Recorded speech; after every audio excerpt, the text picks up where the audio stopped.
guys! Welcome back to my YouTube channel and this is Proud Maray. So today's video po ay gagawa po tayo ng isang vlog or video. It's all about sa ating channel, kung ito yung pinaka-importante sa ating channel na hindi po pwede mawala. So yun nga po, simulan na po natin ang ating video. Bago po ito humabag, kung if you like this video, just give me a thumbs up and subscribe, and don't forget to hit the bell button para kayo ma-notify sa aking mga video. So let's start na po!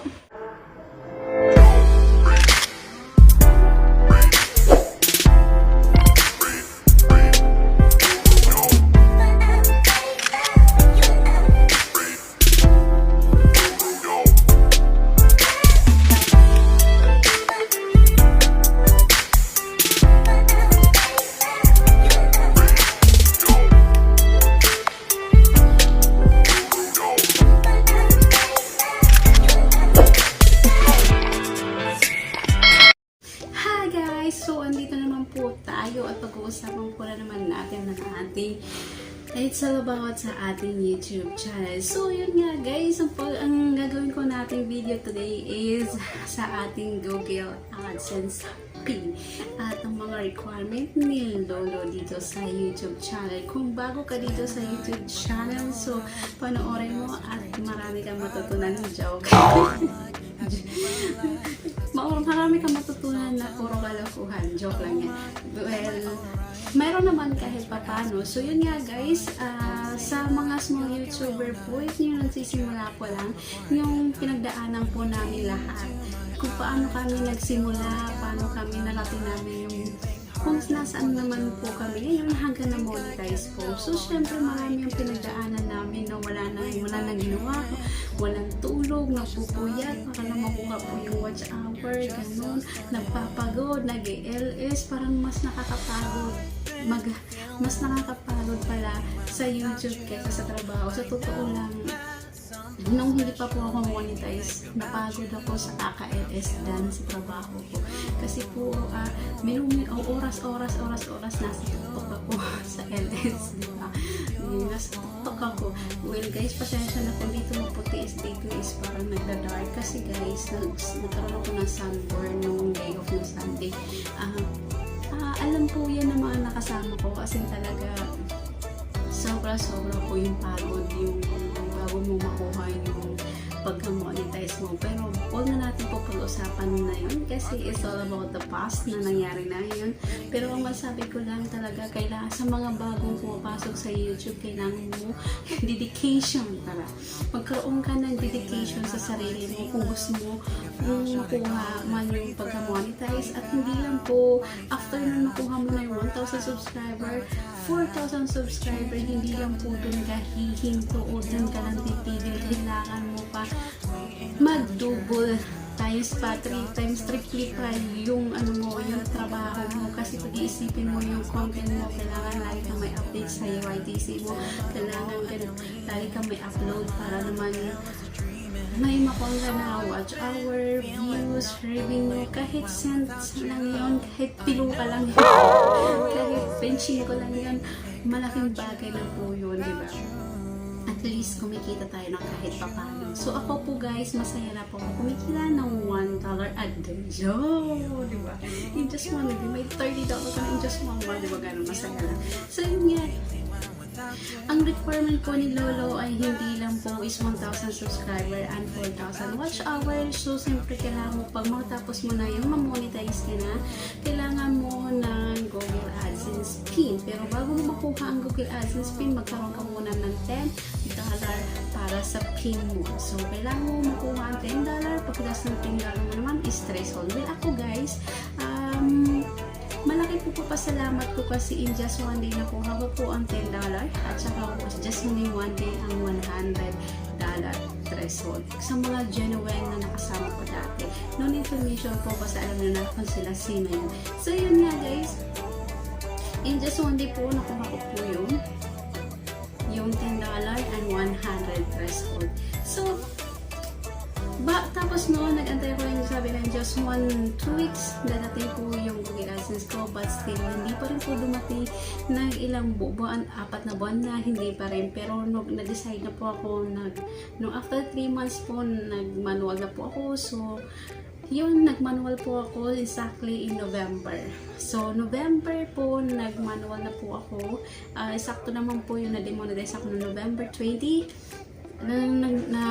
Na-demonetize ako, so nag-re-apply ako no November 26. So, yun, pag-re-apply ko sa akin no November 26, nag-verify ulit ako pangatlong request sa aking Google AdSense kasi hindi pa man po dumating. So, yan nga po noong December po, pangatlong verify ko sa aking Google AdSense. Then, noong January, nagsahod na po ako.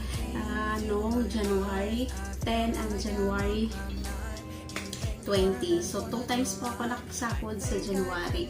Noong January 10 at saka January 20. So, yun nga, nasahod ko yun is, yung sahod ko nung una sa aking Google AdSense is nasa $143. Tapos, yung January 20 naman is nakasahod po ko doon ng $200. So, ngayon naman buwan, is sasahod tayo ng ding-ding-ding-ding. Yan, sasahod tayo ng ding-ding-ding-ding. Ganito kayo siya. Nasahod tayo ulit this month. Kaya nagpapasalamat po tayo sa mga mabubuting puso dyan sa mga pero mga mabuting puso sa kasama natin dito sa YT. So, na-appreciate ko po yung lahat po. No need to mention, basta alam nyo na kung sino yung mga nakakasama ko dito sa loob ng beach.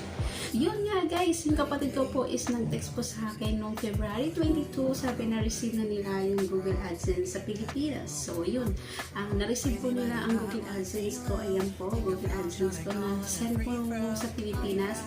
At hindi lang din po yun, hindi ko po inaakala na makaka-receive ako totally na dito mismo sa Singapore. Kasi hindi ko na-expect na dadating po dito. Kasi nung first nag-reapply ako, nag-verify ako para nag-change address ako para ma-receive ko dito sa Singapore. So ito na nga, guys.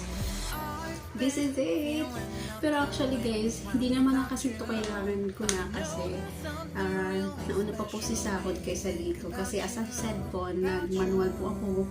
So, naka-receive na ako ng sahod ng January. So, anong pizza na po ngayon is March na po. Yes guys, anong page na po yung ngayon? Ngayon po is March. So, March, ano ngayon? March 4, 5. March 5 po ngayon. So, na-receive natin po yung Google AdSense natin ngayon. March 5, 2021. So, ayun po. Nahawak ko na po yung Google AdSense pin natin na hindi ko inaasahan. Akala ko mag-antay pa po ako hanggang 2 years pa po masibit yung loob. Pero no need to open na kasi hindi naman na asin kailangan kasi nga nagkaroon na tayo ng payment method at saka nagkaroon na tayo ng troubleshoot. So, yung mga bago po dyan, huwag nyo na po kayo antayin na magkaroon kayo ng Google AdSense pin.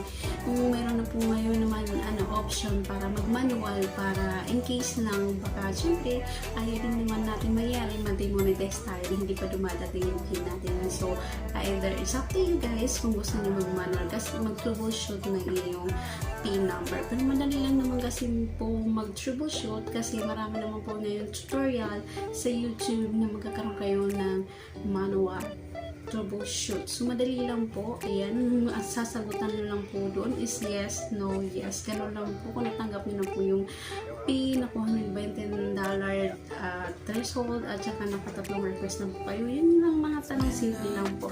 So, yun nga po guys. As I said po, ito na po, hawak ko na po. Kahit hindi na po kailangan. Kasi nauna pa po si sahod kaysa dito. So, yun nga guys. Maraming salamat. And I hope you like this my video. My Google AdSense pin, I have it na and then I receive it. So, masaya po ako dahil nakita ko na po at saka akala ko kung ano po yung naman sa loob. Diba? Ganit isang papel lang pala siya. Akala ko kung ano itsura niya pero may hawak ko na, diba? Remembrance ko to.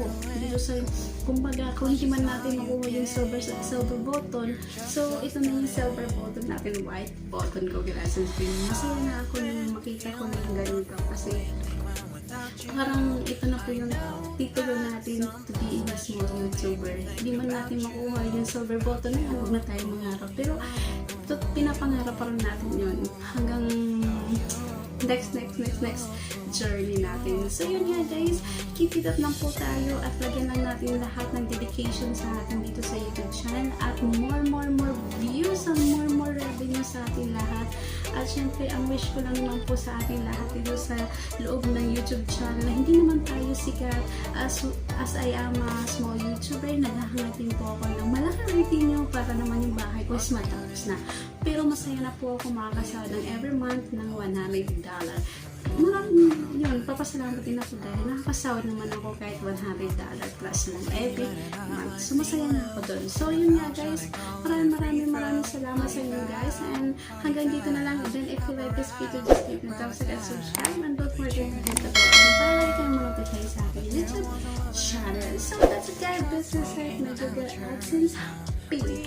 So, ayun na guys, kung mga bago kayo sa aking YouTube channel, ayun nga guys, yung magsisimula pa lang mag-YouTube, yan, kailangan mag-effort na 1,000 subscriber, 4,000 subscriber, at hindi lang po 4,000, kailangan mo rin mo ma-reach ang $10 and $100 para mag-aano kayo nito at sahod. So, hanggang dito na lang, and bye for now. Bye-bye!